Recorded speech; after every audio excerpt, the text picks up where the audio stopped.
Hello friends, అందరికీ నమస్కారం. నేను మీ వాణిరెడ్డి రెసిపీస్కి స్వాగతం. ఈరోజు మన వీడియోలో రెసిపీ గుత్తి వంకాయను మించిన వంకాయ గుజ్జు కూర. ఒక్కసారి ఇలా చేశారంటే ఈ రెసిపీకి ఫిదా అయిపోవలసిందే. రొటీన్ వంకాయ కర్రీ కాకుండా ఒకసారి ఇలా ట్రై చేయండి. రైస్, చపాతీ, దోశలోకి సూపర్ టేస్టీగా ఉంటుంది. వంకాయ అనే పేరు చెప్పగానే మనలో చాలామందికి నోరూరుతుంది కదా. ఇక వీటితో చేసిన రెసిపీలు ఏవైనా సరే మనలో చాలామంది ఇష్టంగా తింటారు. అయితే ఇప్పటివరకు వంకాయలతో మనం ఎన్నో రకాల వంటకాలను చేసి ఉంటాం. కానీ ఒక్కసారి ఇలా వంకాయలతో గుజ్జు కూర ప్రిపేర్ చేసుకుని చూడండి. టేస్ట్ అద్భుతంగా ఉంటుంది. తిన్నా కొద్దీ ఇంకా తినాలనిపిస్తుంది. పైగా దీన్ని ప్రిపేర్ చేసుకోవడం కూడా చాలా సులువు. రైస్, చపాతీలోకి సూపర్ కాంబినేషన్ అని చెప్పుకోవచ్చు. మరి దీనికి కావలసిన పదార్థాలు, తయారీ విధానం ఆలస్యం లేకుండా ఇప్పుడు చూద్దాం. ముందుగా నీళ్ళల్లో కొద్దిగా ఉప్పును వేసుకొని లేత వంకాయలు 1/2 కేజీ తీసుకోవాలి.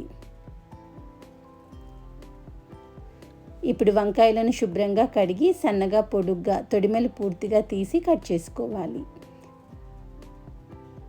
2 ఉల్లిపాయలు, 2 టమాటోలను కూడా శుభ్రంగా కడగాలి. ఉప్పు నీళ్ళల్లో కట్ చేసిన వంకాయ ముక్కలను వేసి పక్కన పెట్టుకోవాలి. మరో గిన్నెలో ఉసిరికాయ సైజ్ అంతా చింతపండును నానబెట్టి గుజ్జు తీసుకోవాలి.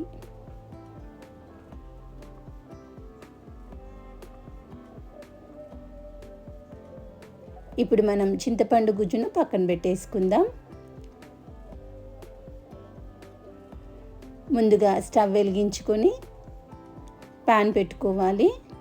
ఇప్పుడు 1 టేబుల్ స్పూన్ ఆయిల్ వేసుకొని చిటికెడు ఇంగువ వేసుకోవాలి.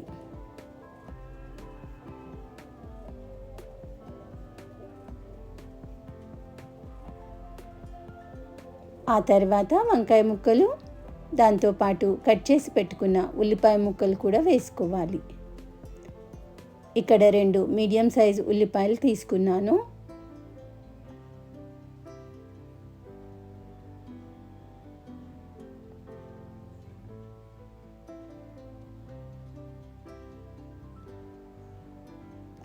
పసుపు 1 టీ స్పూన్ వేసుకొని కొద్దిగా ఉప్పు వేసుకోండి. ఉప్పు మరి ఎక్కువగా కాకుండా కొద్దిగా వేసుకొని వంకాయ ముక్కలకి అంత పట్టేటట్టు కలుపుకోండి.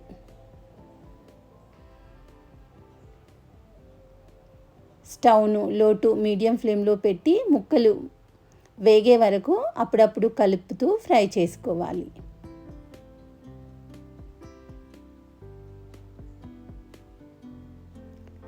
ఇప్పుడు వంకాయ ముక్కలు కొద్దిగా వేగిన తర్వాత మంటను సిమ్లో పెట్టి టమాటో ముక్కలు కూడా వేసి కలిపి మూత పెట్టాలి. టమాటో మెత్తగా ఉడికే వరకు మగ్గించుకోవాలి.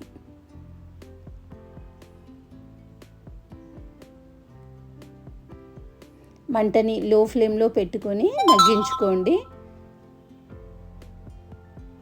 ఇప్పుడు మనకి టమాటో ముక్కలు, వంకాయ ముక్కలు పూర్తిగా ఉడికిన తర్వాత స్టవ్ ఆఫ్ చేసి కడాయిని కిందికి దించుకొని పూర్తిగా చల్లారనివ్వాలి.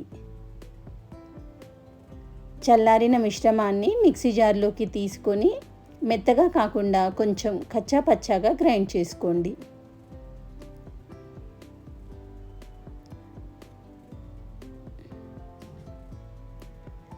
ఇప్పుడు మనం ఈ మిశ్రమాన్ని పక్కన పెట్టేసుకొని స్టవ్ వెలిగించుకొని స్టవ్ పైన ప్యాన్ పెట్టుకోవాలి.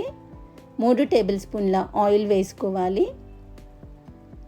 మంటని లో ఫ్లేమ్లో పెట్టుకొని ఆ తర్వాత 1/2 టీ స్పూన్ మెంతులు వేసుకొని మెంతులు వేగిన తర్వాత తాలింపు గింజలు వేసి ఫ్రై చేసుకోవాలి. శనగపప్పు, మినప్పప్పు, ఆవాలు 1 టేబుల్ స్పూన్ చొప్పున తీసుకోండి. అన్నీ కలిపి జీలకర్ర.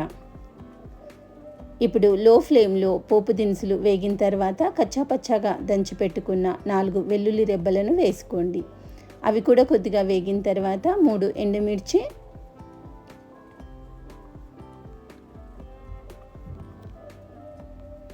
కొద్దిగా కరివేపాకు వేసుకొని దాంతోపాటు పచ్చిమిర్చి చీలికలు 4 వేసుకొని చిన్న మంట మీద కొద్దిగా వేగనివ్వండి.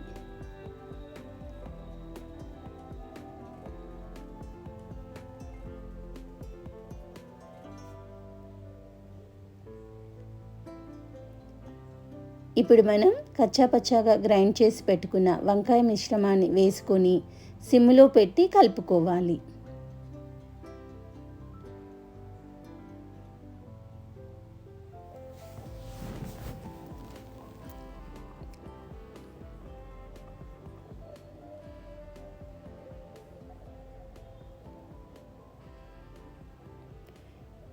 ఇప్పుడు కారం 2 టీ స్పూన్లు. మనం ముందే ఉప్పు వేసుకున్నాము, చూసి వేసుకోండి రుచికి సరిపడా ఉప్పు. ధనియాల పొడి 1.5 టీ స్పూన్, జీలకర్ర పొడి 1/2 టీ స్పూన్ వేసుకొని బాగా కలపాలి.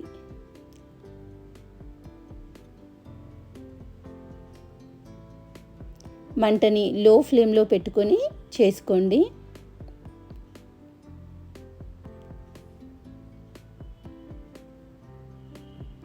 మసాలాలు బాగా మగ్గిన తర్వాత చింతపండు గుజ్జును పోసి బాగా కలపాలి. దీంట్లో 1 టీ స్పూన్ బెల్లం పొడి వేసుకోండి. బెల్లం పొడి మీ ఆప్షనల్ మాత్రమే, నచ్చితే వేసుకోండి లేకపోతే స్కిప్ చేసేయండి. మీరు పులుపుకు తగ్గట్టు కారం, ఉప్పు వేసుకోండి. కారం తక్కువగా అనిపిస్తే మీరు కొద్దిగా ఎక్కువ వేసుకోవచ్చు, కానీ నేను ఇక్కడ వేసుకున్న ఈ కారం సరిపోయింది. ఇప్పుడు చింతపండు రసం పోసి బెల్లం వేసి సిమ్లో పెట్టి మధ్య మధ్యలో కలుపుతూ నూనె పైకి తేలేంత వరకు మగ్గించుకోవాలి. నూనె పైకి తేలుతుంది అన్నప్పుడు చివరగా తరిగిన కొత్తిమీర తరుగు వేసి మరొకసారి అంతా కలిసేటట్టు కలుపుకొని దించుకోవాలి.